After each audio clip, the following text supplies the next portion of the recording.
వచ్చు బావ నొప్పేస్తుంది. అదొక పెళ్లి ఇల్లు, అందరూ అడవిడిగా తిరుగు, పెళ్లికి సంబంధించిన పనులు చేస్తున్న పెద్దవారు, పడుచు పిల్లలు తమ అందాలకు మెరుగులు దిద్దుకుంటా కొంటె చూపులతో కుర్రాళ్ల గుండెల్లో గుబులు రేపుతున్నారు. పెళ్లి కూతురు గదిలో ఏదో ఆలోచించుతుంది. అంతలో తన ప్రియ స్నేహితురాలు సునీత వచ్చి భుజాలమీద చేతులు వేసి, ఏంటే సిసర తెగ సించుతున్నావు, మా అన్నయ్య గురించా అంటూ ఆట పట్టించుతుంది. అలా ఏం లేదు అంటూ చిన్నగా నవ్వుతుంది. పెళ్లికూతురు తల్లి వచ్చి, సునీ ఈ నగలు పెట్టు అంటూ కూతురు వైపు చూస్తూ కన్నీరు పెట్టుకుంటారు. అమ్మ అంటూ తల్లి చేతిని పట్టుకుంటుంది. శిశిర కూతురి బుగ్గమీద చేయి వేసి, నా కూతురు అందానికి నా దిష్టే తగిలేలా ఉంది అంటూ కాటుక తీసుకుని చెవి వెనుకు పడుతుంది. త్వరగా రెడీ చేయమంటూ చెప్పుతుండగా ప్రభ అంటూ భర్త పిలుపు వినబడి, నాన్నగారు పిలుస్తున్నారు అంటూ అడవిడిగా వెళ్లుతుంది. తల్లి వెళ్లిన వైపే అలా చూస్తూ తల్లిదండ్రులు తనని ఎంత ప్రేమగా పెంచారో కళ్ల ముందు మెదలగా కళ్లలో కన్నీలు ప్రవాహం బయటికి వచ్చేస్తాయి. శిశిరకు ఈ రోజుతో కన్నవారుకు తను దూరంగా ఉండాలని ఆలోచనే శిశిరకు మనసుకు బాధగా ఉన్నాది. కొత్త జీవితం ఎన్నోనో కలలు కంటారు ఆడపిల్లులు అంటే, ఆడవారేగాని ఈడవారు కాదు అంటూ తన బాధకు కారణం ఎరిగినైదై సునీత తనను ఓదార్చుతుంది. పెళ్లి వారందరూ మండపంలోకి వచ్చారు. పంతులుగారు ముహూర్త సమయం దగ్గర పడింది. అబ్బాయి తీసుకురండి కేక వేశారు. శిశిర తమ్ముడు వేణు కాబోయే బావకు కాళ్ళు కడిగాడు. బావమరిది గిఫ్ట్ ఇవ్వాలి అన్నారు. పెద్దవాళ్లు ఇదిగో ఇవ్వు అంటూ పెళ్లికొడుకు వెనుక నుంచి ఒకామె మంచి స్టైల్గా తయారై ఉంది. ఆమె ఇచ్చిన మనీని వేణు చేతిలో పెట్టాడు పెళ్లికొడుకు. శిశిర ఫ్రెండ్స్ అందరూ పెళ్లికొడుకుని చూద్దామని మండపం దగ్గరకు వచ్చారు. అబ్బా, మన శిశిర అదృష్టవంతురాలు అంటూ నవ్వుకుని జోక్స్ వేసుకుంటూ ఉన్నారు. ఇందాక డబ్బులు ఇచ్చిన ఆమె వాళ్ల మాటలు విని ఇరిటేట్ అయ్యి, ఏ మీకు మ్యానస్ లేదా అంటూ ఉత్తి పల్లెటూరి బైతులా ఉన్నారు అని వాళ్ల మీద నోరేసుపడిపోయింది ఆమె. ఇక్కడే ఉంటే ఏం గొడవ అవుతుందో అని కామ్గా అక్కడ నుంచి వెళ్ళిపోయారు అమ్మాయిలు. పెళ్లికొడుకు అంటిపెట్టుకు మీద పడి తన ఆధిక్యతను చాటుకుంటుంది. ఆమె అనేకంటే నామకరణం చేస్తే పోలే, ఏం పేరు పెడదాం అబ్బా, మంచి పేరే పెడదామా, సురేఖ ఓకే, శూర్పణఖ అంటే బాగుంటుందేమో. స్టోరీని బట్టి అమ్మాయిని తీసుకురమ్మన్నారు పంతులుగారు. శిశిరను తీసుకొచ్చారు. పేరంటాళ్లు మండపానికి కాస్త దూరంగానే ఉన్నారు. అమ్మాయిలు పెళ్లి కూతురు పెళ్లికొడుకు మధ్య అడ్డు తెర పెట్టారు. అమ్మాయి చేత గౌరీ పూజ చేయించారు. అమ్మాయి తల్లిదండ్రులు అల్లుడి కాళ్లు కన్యాదానం చేశారు. ముహూర్త సమయం ఆసన్నమవటంతో జీలకర్ర బెల్లం పెట్టించారు. మధ్య ఉన్న తెర తీసేశారు. పెళ్లికొడుకును పెళ్లికూతురిని చూసుకోమన్నారు పంతులుగారు.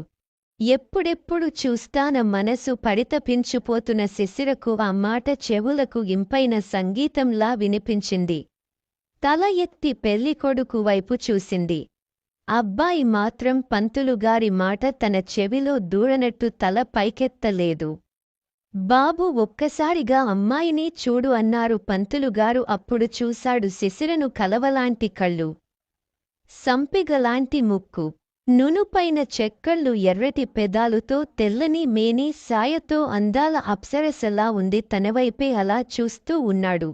వెనుకే ఉన్న సురేఖ బుసలు కొడుతూ చూస్తూ పెళ్లికొడుకు భుజం గట్టిగా తట్టింది. అంతే, ఈ లోకంలోకి వచ్చి తల దించాడు. ఇద్దరి చేత మాంగళ్యానికి పూజ చేయించి అబ్బాయి చేతికి ఇచ్చి అమ్మాయి మెడలో 3 ముళ్ళు వేయించారు పంతులుగారు. తలంబ్రాలు పోసుకునే టైంకి శిశిర స్నేహిరాళ్లు తన వెనకే చేరి అల్లరి చేశారు. అబ్బాయి వెనుక మాత్రం తానే అని అన్నట్టు పెత్తనం చేయసాగింది సురేఖ. శిశిర ఫ్రెండ్స్కి ఆవిడ పద్ధతి నచ్చలేదు. సునీత మొదట నుండి ఆమెనే గమనించి ఈవిడ విధానం ఏదో తేడాగా ఉందే అనుకని ఆలోచించింది. పెళ్లి తంతు పూర్తయి బయలుదేరే సమయం అయింది. శిశిర ఏడుస్తుంది. తల్లిదండ్రులను పట్టుకుని వాళ్ల దుఃఖాన్ని దిగమింగుకుంటూ వియ్యపురాలి చేతులు పట్టుకుని, చిన్నపిల్ల, తెలిసి తెలియక తప్పు చేసినా క్షమించండి, పెద్ద మనస్సుతో అన్నారు. అయ్యో అదేం మాట అన్నయ్యగారు, మా ఇంటి మహాలక్ష్మి, మీరేం దిగులు పడొద్దు అని చెప్పి బయలుదేరారు. ఇంటికి వచ్చినప్పటికి తెల్లవారింది. గుమ్మం దగ్గర నిబెట్టి పేర్లు చెప్పండి అంటూ గొడవ చేశారు. పెళ్ళికొడుకు చెల్లెళ్ళు ఇవ్వని అవసరమా అంటూ సురేఖ చిరాకు పడింది. నీకెందుకు, మా ఇష్టం అంటూ పెళ్ళికొడుకు పిన్ని కూతురైన లాస్యకు సురేఖ అంటే చాలా చిరాకు. తను అలా అనగానే సురేఖ కోర కోర చూస్తూ విస నడుచుకుంటూ లోపలికి వెళ్ళిపోయింది. దరిద్రం వదిలింది అని రిలీఫ్ ఫీల్ అవ్వి చెప్పండి. మళ్ళీ మొదలు పెట్టింది. అన్నయ్య నువ్వు చెప్పు ముందు అన్నారు చెల్లెళ్ళలు. నేను అంటూ నచిగాడు. చెప్పు అన్నయ్య, సిగ్గు నువ్వు కాదు, వదిన పడాలి అంటూ ఆట పట్టించాడు. ఉఫ్ అంటూ గుండెల నిండా ఊపిరి పీల్చి నేను నా భార్య శిశిర వచ్చాము అని చెప్పాడు. మొదటిసారి తన మాట విని అతని నోటినుంచి తన పేరు పిలవం విన్న శిశిరకు ఏదో పరవశానికి లోనైంది. ఇప్పుడు నువ్వు చెప్పు వదిన అన్నారు. ఉలుక్కుపడి సిగ్గుపడుతూ నేను నా భర్త వంశీ కృష్ణ వచ్చాము అని చెప్పింది. హారతి ఇచ్చి లోపలికి రమ్మన్నారు. అనసూయగారు వదినను గదికి తీసుకెళ్ళండి అని శిశిర తల నిమురుతూ, స్నానం చేసి రెడీ అవ్వు, వ్రతానికి తైనవుతుంది. సరే అత్తయ్య అన్నది. ఆ పిలుపు విన్న ఆవిడ మనస్సు సంతోషం కలిగింది. గదికి వెళ్లారు శిశిర, లాస్య. స్నానం చేసి వచ్చాకు శిశిర రెడీ చేసి ఎంత అందంగా ఉన్నావో అంటూ బుగ్గమీద ముద్దు పెట్టింది లాస్య.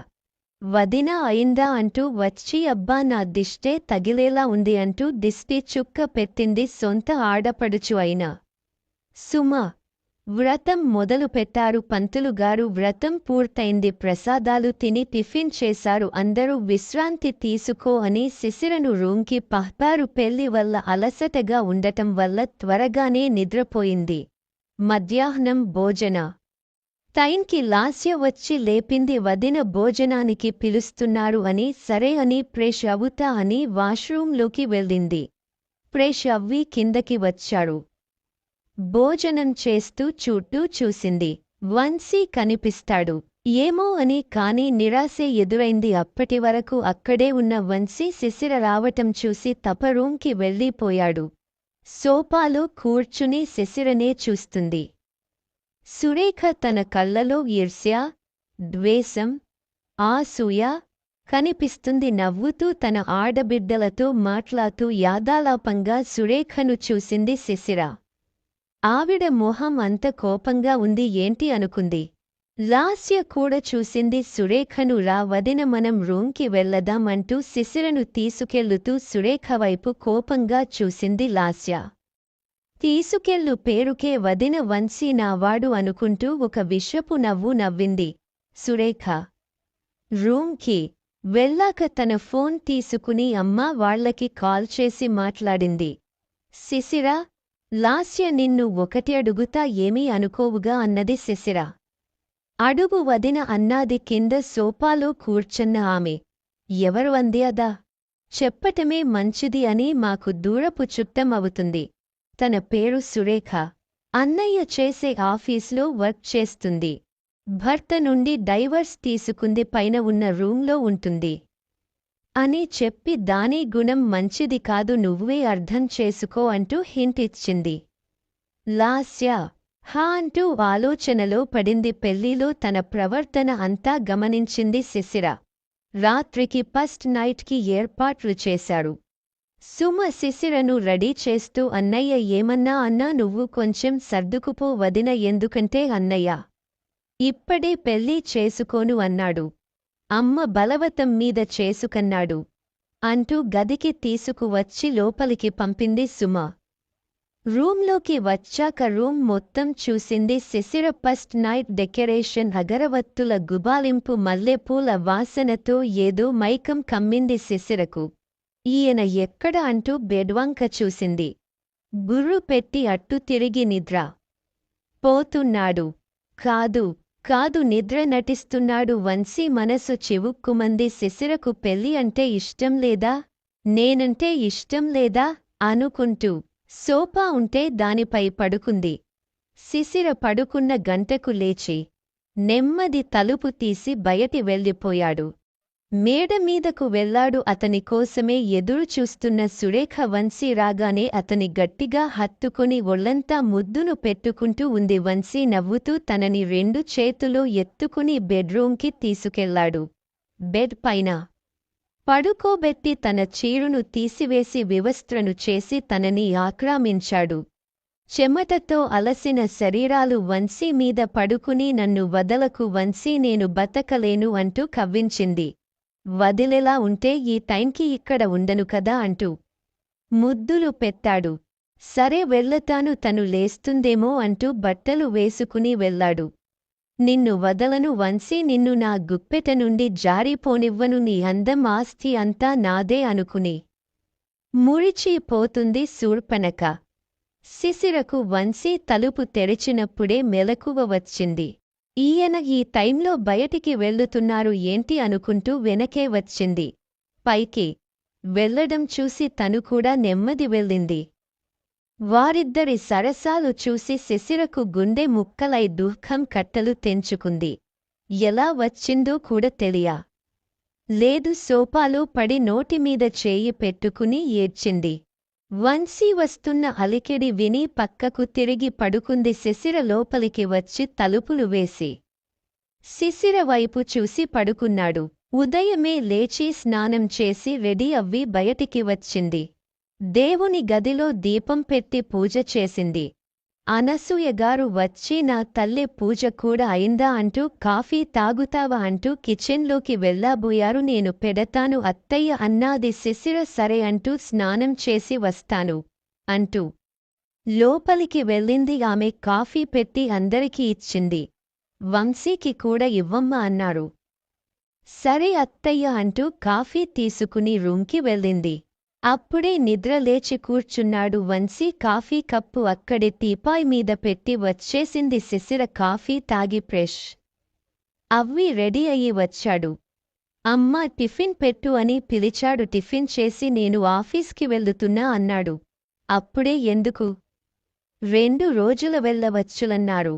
అనసూయ లేదు, అర్జెంట్ వర్క్ ఉంది చెప్పి లేశాడు. వంశీ వస్తున్నావా అంటూ వచ్చింది సురేఖ. హా అంటూ ఇద్దరు వెళ్ళియారు. వదినకు మాట కూడా చెప్పకుండా వెళ్ళాడు. ఏంటా అమ్మా అంది సుమ. ఆవిడ ఒక నిట్టూర్ప విడిచి లోపలికి వెళ్ళింది. మధ్యాహ్నం భోజనాలు చేశాక సుమ అమ్మ మేము బయలుదేరాతాం అని చెప్పింది. ఇంకో 2 రోజులు ఉండొచ్చు కదా అన్నాది శశి. లేదు వదిన, అత్తయ్యకు హెల్త్ బాగోలేదు, ఆయనకు వర్క్ ఉంది అంది. లాస్య నువ్వైనా ఉండు అంది. ఎగ్జామ్స్ ఉన్నాయి అవ్వాక వస్తాను వదిన అంది. ఎక్కడివారు అక్కడికి వెళ్ళిపోయారు. శిశిర అనసూయ మిగిలారు. నైట్ 8 వచ్చాడు వంశీ. ఫ్రెష్ అవ్వి భోజనం చేసి సోఫాలో కూర్చుని టీవీ చూస్తూ అమ్మ సుమ వెళ్ళిపోయారా అడిగాడు. హా వెళ్లారు అని చెప్పి కొడుకు పక్కనే కూర్చుని ఆ మాట ఈ మాట్లాడి త్వరగా తిని పడుకోండి అని కోడలికి చెప్పి తన గదికి వెళ్ళింది. అనసూయ టీవీ చూస్తూనే ఓరకంట శిశిరను చూస్తున్నాడు. వంశీ తినేసి గిన్నెలు అని సర్ది పాలు తీసుకుని రూంకి వెళ్ళిపోయింది. శిశిర వంశీ వైపు కన్నెత్తి చూడకుండా కాసేపు టీవీ చూసి రూంకి వెళ్ళాడు. వంశీ రూంకి వెళ్ళేసరికే దుప్పటి పైనుంచి కింద వరకు ముసుగు వేసేసింది శిశిర. తనని అలా చూసి మనస్సు మెలిపెట్టి నన్ను క్షమించు, నీకు అన్యాయం చేశాను అనుకుంటూ పడుకున్నాడు.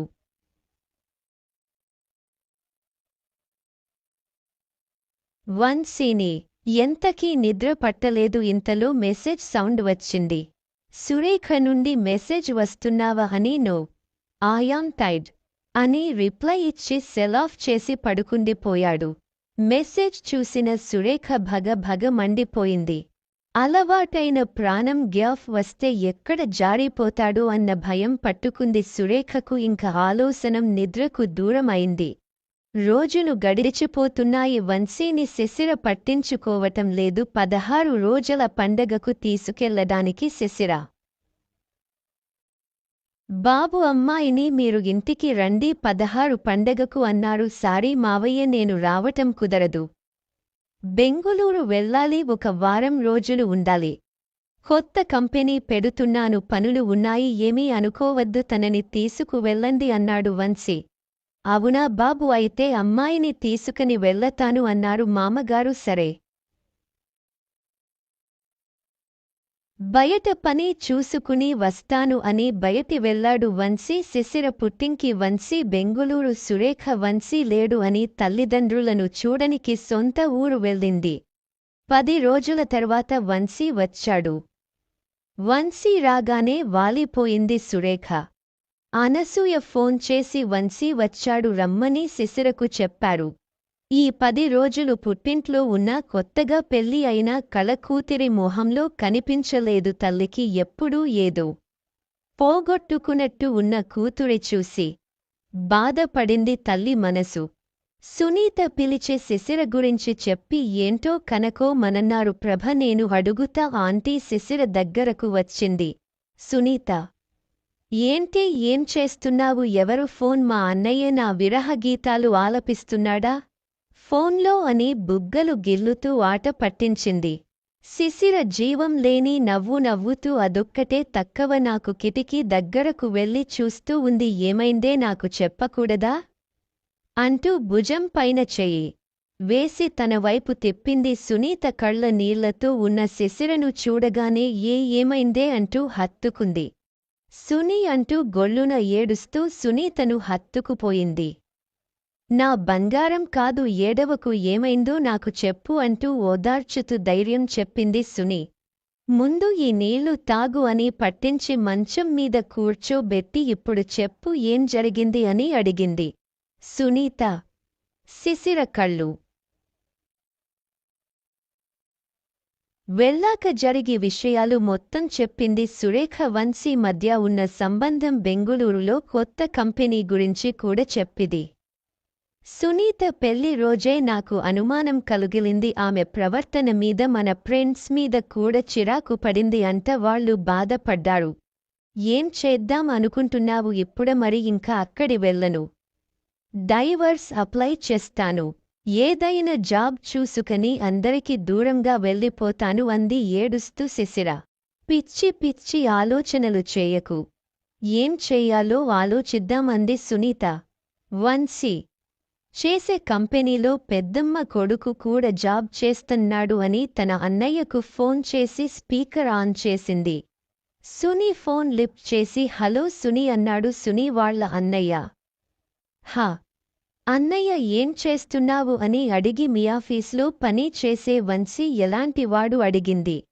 మంచివాడే, ఏ వ్యసనాలు లేవు, ఎవరికైనా సహాయం చేయడం ముందు ఉంటాడు, సౌమ్యుడు, మితబాసి. ఎందుకురా అతని గురించి అడిగాడు. ఏం లేదు, నా ఫ్రెండ్ శిశిర తెలుసు కదా. హా తెలుసు, తనకి రీసెంట్ మ్యారేజ్ అయింది వంశీతోనే, అందుకే అడిగాను అంది. ఓహో, అతని గురించి ఏ సందేహించ అకరలేదు, మంచివాడు.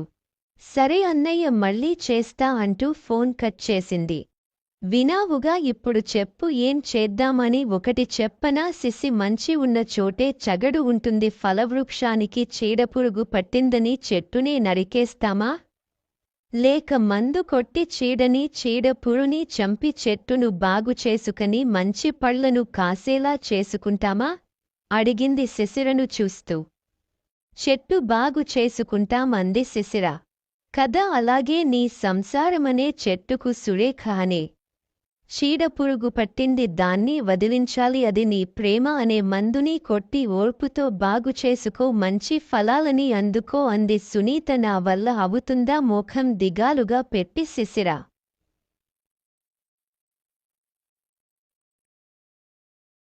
సునీ అంతా విని సంతోషంతో థాంక్యూ సునీ అని గట్టిగా హత్తుకుంది శిశిర. సరే, లగేజ్ సర్దుకో, అంకుల్ రేపు తీసుకెళ్లారు అని చెప్పి వెళ్ళింది సునీత. కొండత బాధ దూదిపింజలా ఎగిరిపోయింది శిశిరకు. బయటి వచ్చి ఆంటీ, నేను ఏం కగారు పడకండి, రేపు అది బయలుదేరుతుంది, మీరు నిశ్చింతగా ఉండండి, నేను పొద్దునే వస్తాను అంది సునీ. సరే అన్నారు ప్రభ. అమ్మ అంటూ పిలుస్తూ అమ్మ, అత్తయ్య ఫోన్ చేసింది, ఆయన వచ్చారంటే నన్ను రమ్మనారు, నేను రేపు ఉదయం బయలుదేరతాను అని చెప్పింది. కూతురి తెరిపార చూసి ఇంతకు ముందు ఉన్న బాధ ఇప్పుడు కూతురి మొహంలో లేకపోవడం తో సరే తల్లి అంటూ చెంపమీద చెయ్యి వేస నిమురుతూ అమ్మ ఆకలి వేస్తుంది అన్నం పెట్టు అని అడిగింది. వచ్చిన 10 రోజులో ఆకలి అని అడిగింది. ఇప్పుడే అందుకే కంగారు రా అంటూ గబగబా అన్నం పెట్టి తినిపించింది. ప్రభ తిన్నాక బట్టలు సర్దుకుంటాను లోపలికి వెళ్ళింది. భర్త వచ్చాక కూతురి విషయానికి చెప్పింది. ప్రభ సరే పొద్దునే తీసుకెళ్లాతాను అన్నారు ఆయన. మార్నింగ్ త్వరగానే రెడీ అయిపోయింది. శిశిర టిఫిన్ చేసి వెళ్లడానికి సిద్ధమయ్యాడు. సునీత వచ్చింది. తల్లిదండ్రుల కాళ్లకు మొక్కింది. వాళ్లు పైకి లేపి చల్లగా ఉండు తల్లి దీవించారు. సునీ అంటూ సునీతను హగ్ చేసుకుంది.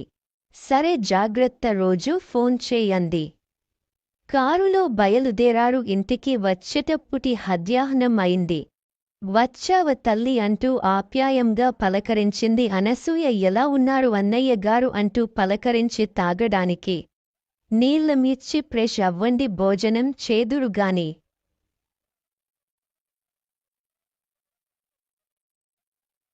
కొత్త కంపెనీ పనిమీద తిరుగుతున్నాడు అన్నయ్య అన్నారు. ఆహ్నని భోజనం చేసి కాసేపు విశ్రాంతి తీసుకుని సాయంత్రాన్ని వెళ్ళిపోయారు. ఎప్పుడెప్పు ఆయనని చూద్దామా అని అందంగా రెడీ అవ్వి ఎదురు చూస్తుంది శిశిర. నైట్ 7కి వచ్చాడు కూడా. సురేఖ కూడా ఉంది. ఇద్దరూ నవ్వుకుంటూ వస్తున్నారు. వాళ్లను అలా మనసు బాధగా మూలిగింది. ఒక్క క్షణం తను చేయాలి అనుకున్న గుర్తుకు వచ్చింది. నార్మల్ అయింది శిశిర. శిశిరను చూసి సైలెంట్గా లోపలికి వెళ్లాడు వంశీ. ఇది ఎప్పుడు దిగబడింది నొసలు చిట్లించింది సురేఖ. వంశీ వెనుకే లోపలికి వెళ్లి కాఫీ, వాటర్ తీసుకుని రూంకి వెళ్ళింది. శిశిర వాష్రూమ్ నుండి బయటికి వచ్చిన వంశీకి వాటర్ ఇస్తున్న శిశిర వైపు షాకయి చూస్తున్నాడు. నీళ్లు తాగండి అన్న మాటతో స్పృహలోకి వచ్చాడు. బాబూ గటగట తాగేశాడు. కాఫీ తీసకుండి అంది చేతికిస్తూ తీసుకుని తాగుతున్నాడు. నాన్నగారు మిమ్మల్ని అడిగారు అన్నాది. ఏరి అన్నాడు. వెళ్ళిపోయారు మిల్లులో అర్జెంట్ పని ఉంది అని. మిమ్మల్ని ఫోన్ చేయమన్నారు. కంపెనీకి సంబంధించి ఏదో మాట్లాడాలంట అన్నాది. సరే నేను చేస్తా అన్నాడు. హా శిశిర తనతో మాట్లాడుతుంటే ఆశ్చర్యం కలిగిస్తుంది. నేను ఉంటే గదిలోకే రాదు, ఎదరు పడదు. తనకాతను వచ్చి మాట్లాడింది ఏమై ఉంటుంది అని ఆలోచించుకుంటూ హల్లోకి వచ్చాడు. వంశీ అని పిలిచింది అనసూయ. అమ్మ అన్నాడు. మీ అన్నాది ఆవిడ. శిశిర చెప్పింది అమ్మ కొత్త కంపెనీ డబ్బులు విషయానికిలో ఇబ్బంది పడొద్దు అన్నారు. ఎంత కావాలనా ఆయని అడగమన్నారు అన్నారు ఆవిడ. సరే నేను మాట్లాడతానులే. భోజనానికి రండి అత్తయ్య వంశీగారు మీరు కూడా అని పిలిచింది శిశిర. తన వైపే చూస్తూ భోజనాని కూర్చున్నారు. నువ్వు కూడా కూర్చో అని ఇక్కడే ఉన్నాయి వడ్డించుకోవచ్చు అన్నారు అనసూయ. ముగ్గురు కలిసే తిన్నారు అని సర్ది పాలు తీసుకుని గదికి వెళ్ళింది శిశిర. పాల వంశీ పక్కన పెట్టి తను సోఫాలో కాకుండా బెడ్ పైన పడుకుంది. ఇదేంటి ఇక్కడ పడకుంది అనుకున్నాడు. ఫోన్ మెసేజ్ వచ్చింది. వస్తున్నావా అని నో అని రిప్లై ఇచ్చాడు. వై అంది నాట్ ఇంట్రెస్టెడ్ మెసేజ్ చేసి నెట్ ఆఫ్ చేశాడు. మెసేజ్ చూసిన సురేఖ పిచ్చి పట్టింది. రూమ్ మంతా సిందర వందర చేసి నాపై ఇష్టం తగ్గిపోయిందా చూస్తాను ఎలా తప్పించుకుంటావో జుట్టు పీకుంది. ఇక నుంచి రోజు పీకోవాలి జర జాగ్రత్త బోడి గుండు అవ్వగలదు. 15 రోజులు గడిచాయి. వంశీ పనులని శిశిరనే చేస్తుంది. టైం టు టైం అందపిస్తుంది సునీతకు. సునీ చెప్పే సలహాలను తప్పకుండా అమలు. ఒక్కరోజు కూడా సురేఖ గదికి వెళ్ళనివ్వలేదు. పగలంతా కొత్త కంపెనీ పని మీద తిరుగుతున్నాడు. Night full sleep. ఫోన్లో కూడా దొరకడం లేదు. సురేఖకు దగ్గర నుండి మెసేజ్ వస్తే చాలు తనవైపే చూస్తుంది. శిశిర నైట్ నెట్ ఆఫ్ చేసేస్తున్నాడు. ఉదయం అమ్మ ఈ వారంలో బెంగుళూరు ప్రయాణం ముందు నేను వెళ్ళతాను చెప్పాడు. వంశీ మరి శిశిర అడిగింది అనసూయ. తను నీ దగ్గరే ఉంటుంది, నువ్వు ఒక్కదానివే ఎలా ఉంటావు? నీకు తోడు ఉండాలి కదా అన్నాడు. ఆ మాట విన్న శిశిర ఈయనని ఒక్కరి వెళ్ళనివ్వకూడదు, ఈరోజు రాత్రి నేను అనుకన్న ప్లాన్ అమలు చేయాలని అనుకుంది. సురేఖ ఆఫీస్కి వెళ్లే టైంకి గార్డెన్లో మొక్కలకు నీళ్లు పడుతుంది. శిశిర అత్తయ్య అని పిలిసింది. ఏంటా అమ్మా అని వచ్చింది ఆవిడ. సురేఖ వీళ్ల పక్కనుంచి వెళ్లుతుంది. అప్పుడే సురేఖ వినేలా, అత్తయ్య సాయంత్రం గుడికి 6 గంటలకి వెళ్లదాం. మొక్కు ఉంది. 2 గంటలు పడుతుంది, వంట చేసి వెళ్లదాం అంది. సరే అలాగే చేద్దాం. పూలు కూడా కోసుకో, గుడికి వెళ్లేటప్పుడు పెట్టుకుంటాకి అని లోపలికి వెళ్ళింది ఆవిడ. ఆ మాటలు విని అత్తాకోడళ్ళు సాయంత్రం ఉండరా, ఈ ఛాన్స్ మిస్ చేసుకోకూడదు. వంశీ నిన్ను మళ్లీ నావైపు తిప్పుకోడాని మంచి ఛాన్స్ వచ్చింది. ఊహలో తేలుతూ ఆఫీస్కి వెళ్ళింది సురేఖ. అనుకుంటాగానే సాయంత్రం గుడికి వెళ్లడానికి రెడీ అయ్యారు. మధ్యాహ్నం నుండి వంశీ ఇంట్లోనే ఉన్నాడు. వంశీగారు, అత్తయ్య నేను గుడికి వెళ్లతున్నాం, మీరు ఇంట్లోనే ఉంటారా అని అడిగి శిశిర సరే వెళ్ళండి, నేను ఇంట్లోనే ఉంటాను అన్నాడు. తాగడానికి జ్యూస్ ఇచ్చి చిన్న ఫోన్లో నుండి తన ఫోన్కి కాల్ చేసుకుని లిఫ్ట్ చేసి ఆ ఫోన్ని ఫ్లవర్ వాచ్ పక్కనే పెట్టింది. ఎవరికీ కనిపించకుండా వెళ్ళి వస్తామని చెప్పి గుడికి వెళ్లారు. వంశీకి ఫోన్ చేసింది సురేఖ. లిఫ్ట్ చేసి చెప్పు అన్నాడు. ఎక్కడ ఉన్నావు అడిగింది. ఇంట్లోనే. ఏమన్నాడు? అన్నాడు. ఆహా ఏం లేదు, సరే ఉంటా అని పెట్టేసింది. అత్తా కోడళ్ళు వెళ్లడం దూరం నుండి చూసి వాళ్లు వెళ్ళాక రూంకి వచ్చి స్నానం చేసి ఉల్లిపొరలాంటి గులాబీ రంగుచీర కట్టి మంచి సెక్సీగా రెడీ అయ్యి వంశీ రూమ్ వచ్చింది. వంశీ అని తీయగా పిలిచింది. లెఫ్టాఫ్లో వర్క్ చేసుకుంటున్న వంశీ తల ఎత్తి చూశాడు. హోయలు పోతూ ఏం చేస్తున్నావు అంటూ అతని హత్తుకుని కూర్చుంది. ఏం లేదు, కంపెనీ వర్క్ అని. ఏంటి ఇలా వచ్చావు అన్నాడు. నాతో కలిసి టైం స్పెండ్ చాలా రోజులైంది కదా అని వంశీ మీదకి వెళ్లుతూ ముద్దులు పెడుతూ రా, ఏదైనా హోటల్ రూంకి వెళ్లాదాం అంటూ రెచ్చగొట్టింది. సారీ నాకు వర్కుంది, కుదరదు అంటూ తన నుండి దూరంగా జరిగాడు. వంశీ అలా అనగానే తన ఇగో హర్ట్ అయ్యే. నేనంటే ఇష్టం లేదా? ఎందుకు నన్ను అవాయిడ్ చేస్తున్నావు? నువ్వు లేకపోతే నేను బ్రతకలేను అంటూ ఎమోషనల్ డ్రామా స్టార్ట్ చేసింది. అలా కాదు అంటూ ఉండగానే వంశీ గారు అంటూ పిలుస్తూ వచ్చింది శిశిర. మాట విని కంగారు దూరం జరగారు ఇద్దరు. ప్రసాదం అంటూ మీరేంటి ఇక్కడ అని సురేఖ అవతారాన్ని పైనుండి కిందదాకా చూస్తూ అడిగింది. ఏం లేదు, వంశీతో ఆఫీస్ వర్క్ గురించి అడగడానికి వచ్చాను. నేను వెళ్ళతాను వెళ్ళిపోయింది సురేఖ. వంశీ తల వంచుకని వర్క్ చేస్తున్నట్లు లెఫ్టాఫ్లో తల దూర్చాడు. వంశీని కోపంగా చూస్తూ అక్కడ నుండి విసవిస నడుచుకుంటూ వెళ్ళింది శిశిర. గుడిలో ఉన్నప్పుడు ఫోన్ వారి మాటలన్నీ విన్నది. ఎక్కడ బలవంతగా వంశీ బయటకు తీసుకెళ్ళుందో అని త్వరగా ఇంటి వచ్చేసింది. అత్తగారు గుడిలో ప్రవచనాలు చెప్తున్నారు అని నేను విని వస్తాను. నువ్వు వెళ్ళు అన్నాది ఆవిడ. గార్డెన్ బెంచీ మీద కళ్ళు మూసుకుని కూర్చుంది. కళ్ళ నుండి కన్నీరు కారుతున్నాయి. శిశిర అంటూ భుజం పైన చెయ్యి వేశాడు వంశీ. అతని వైపు కూడా చూడకుండా నేనం రేపు మా ఇంటికి వెళ్ళిపోతున్నాను, డైవర్స్ ఇస్తాను, మీకు ఇష్టమైన వారితో ఉండండి అంటూ అక్కడ నుండి వెళ్ళిపోయింది. పైనుంచి అంతా చూసిన సురేఖ వంశీ అని పిలిచింది. పాపకు తన గొయ్య తనే తవ్వుకుంటుంది అని తెలియలేదు. పాపం అసలే చిరాకులో ఉన్న వంశీకి అలా పిలవగానే ఇరిటేషన్ తెప్పించింది. 2 అంగల్లో పైకి వెళ్లాడు. వంశీ పైకి వెళ్లడం చూసి శిశిర కూడా నెమ్మదిగా వెనుకే వెళ్ళింది. ఎందుకు వచ్చావు నువ్వు? నిన్ను అలా చూసి పుట్టింటికి వెళ్ళిపోతాను, డైవర్స్ ఇస్తాను అంటుంది. మన గురించి మా అమ్మకు తెలిసిపోతుంది, తను వెళ్ళితే అని చిరాకు పడ్డాడు వంశీ. ఎక్కడికి వెళ్లుతుంది? ఎక్కడికి వెళ్ళదు. ఈ నైట్ తనతో గడిపితే. అబ్బా ఏం సలహా ఏసుకోడహే సురేఖకువే. ఏంటి నువ్వు మాట్లాడేది అని పైరయ్యాడు వంశీ. నేను చెప్పేది విను, అలా గడిపితేనే తను ఇక్కడే చచ్చినట్టు ఉంటుంది. తను మీ అమ్మ ఇక్కడ ఉంటారు. మనము బెంగుళూరు ఉందాము. మీ అమ్మను చూడానికి అప్పుడప్పు వద్దువు గాని అని కన్నింగ్ ఐడియా చెప్పింది. నా అవసరం కోసం తన ఎమోషన్తో ఫీలింగ్తో ఆడుకోలేను అంటూ విసుకున్నాడు. అది కాదు వంశీ అంటూ చేతిని పట్టుకుంది. తన చేతిని విసిరి కొట్టి వెళ్ళిపోయాడు. వెనకే ఉండి అని విన్న శిశిరకు పెదవుల పైన దరహాసం వచ్చింది. వంశీని చూసి చీకటిలోకి తప్పుకుంది శిశిర. నా టచ్ ఇప్పుడు నీకు నచ్చటం లేదా? ఫస్ట్ నైట్ రోజున కూడా నాతోనే ఉన్నావు.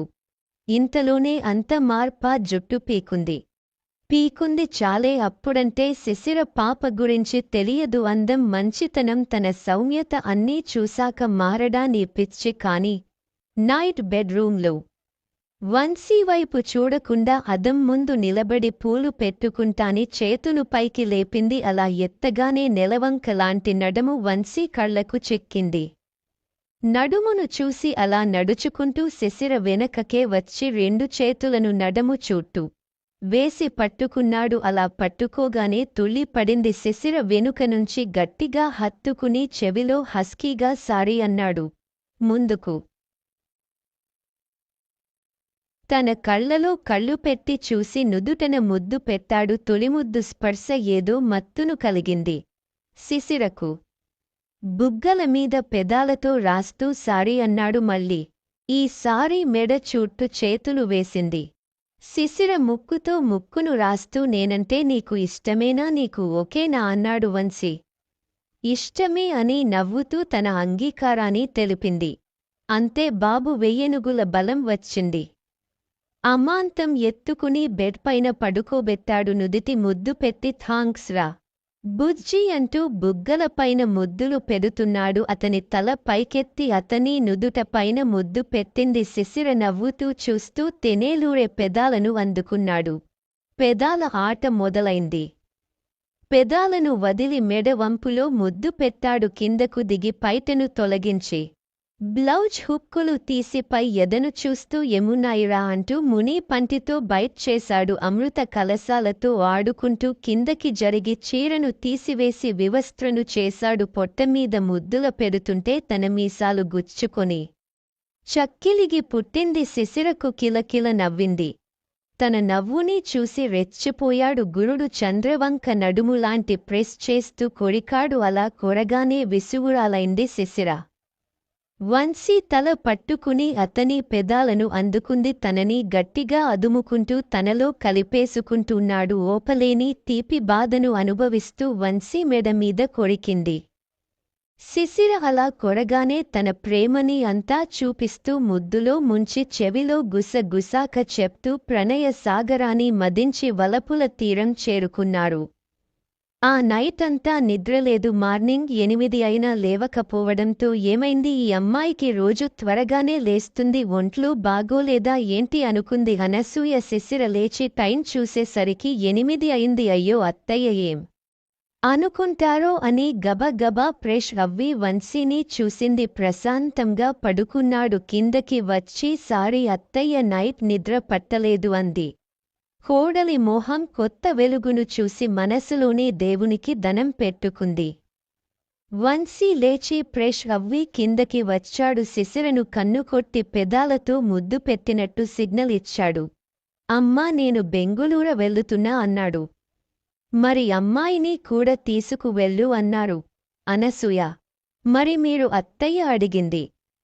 శిశిర నేను ఇక్కడే ఉంటాను తల్లి అంది నవ్వుతూ. అలా ఎలా కుదురుతుంది? మీరు లేకుండా నేను ఉండలేను. మీరు వస్తేనే నేను వెళ్ళతా, లేదంటే మీతోనే ఉంటాను అన్నది. అది విన్న వంశీకి చెల్లున చాచీ పెట్టి కొట్టినట్టు అయింది. సురేఖకు శిశిరకు ఉన్న తేడా అర్థమై సురేఖది స్వార్థమని తన తల్లిని వద్దు నేను మాత్రం కావాలనుకుంది. దాని మాయలో పడి ముత్యం నీ కోల్పోయేవాడిని. తన ప్రవర్తనకు తానే పశ్చాత్తాపపడ్డాడు. ముగ్గురం వెళ్లదాము, హౌస్ చూసుకునే వరకు కిరణ్ వాళ్ల ఇంట్లో ఉందాము అన్నాడు. కిరణ్ తన ఫ్రెండ్ అండ్ పార్ట్నర్. సరే లగేజ్ జర్దుతా అని ఉత్సాహంగా పరిగెత్తింది. అమ్మ అన్నాడు. తెలిసి తెలియక నిన్ను బాధ పెట్టుంటే క్షమించు అమ్మా అంటూ తల్లి చేతులు పట్టుకున్నాడు. పని చూసుకుని వస్తాను అని. అత్తయ్య మీకో విషయానికి చెప్పాలి అని ఫోన్ రికార్డింగ్ వినిపించింది. అంతా విన్న ఆవిడ కోపంతో సురేఖ దగ్గరకు వెళ్ళబోయారు. ఆవిడను ఆపి ఏమీ అనకండి, ఎంతనైనా ఆడపిల్ల కదా, తను ఇక్కడ ఉండటం మంచిది కాదు, ఇల్లు ఖాళీ చేసేయా మనండి, నీ మంచి మనసుకు అంతా మంచే జరిగింది, అలాగే ఇప్పుడే చెప్తాను అని సురేఖను పిలిచి మేము ఇక్కడ ఉండము, నువ్వు ఏదైనా ఇల్లు చూసుకో, పైన రూంలో వాచ్మేన్ అతని కుటుంబం ఇక్కడే ఉంటారు, ఇల్లు చూసుకుంటా అన్నారు. అనసూయ సరే ఆంటీ వెళ్ళబోయింది. ఒక మాట, ఎవరినైనా మంచివాడిని చూసుకుని పెళ్లి చేసుకో, ఇకనుంచి సక్రమమైన జీవితాన్ని జీవించు, తాడి చెట్టు నీడవ్వదు, తగలుకునేవాడు మొగుడు కాలేదు, ఎందుకు చెప్తుతానో అర్థం చేసుకో అన్నారు. ఆవిడ ఇందాక ఫోన్ చేసినప్పుడు వంశీ మాటలు ఈవిడి మాటలతో చిగ్గుపడి వెళ్ళిపోయింది. శిశిర సునీతకు ఫోన్ చేసి అన్ని విషయాలు చెప్పింది. చాలా థాంక్స్, నువ్వు లేకపోతే నా జీవితం ఏమైదో అంటూ ఎమోషనల్ అయింది. నోరు మూసుకో, నువ్వు నా ప్రాణ స్నేహితారాలివ, నాకు థాంక్స్ ఎందుకే, నువ్వు సంతోషంగా ఉండటమే నాకు కావాలి, మిగతావి మాట్లాడకని ఫోన్ పెట్టేసింది. బెంగుళూరు వెళ్లడం, కంపెనీ పెట్టడం అని చకచకా జరిగిపోయాయి. ప్రతి రాత్రి మొదటి రాత్రిలానే ఉంది. వంశీ శిశిరకు, వంశీ ఫ్రెండ్ కిరణ్కి సునీతకు పెళ్లి కుదుర్చి చేసేశారు. ఫ్రెండ్స్ ఇద్దరు పక్క పక్కలే ఉన్నారు. జీవితాంతం కలిసే ఉండాలి అని కోరుకుందాం.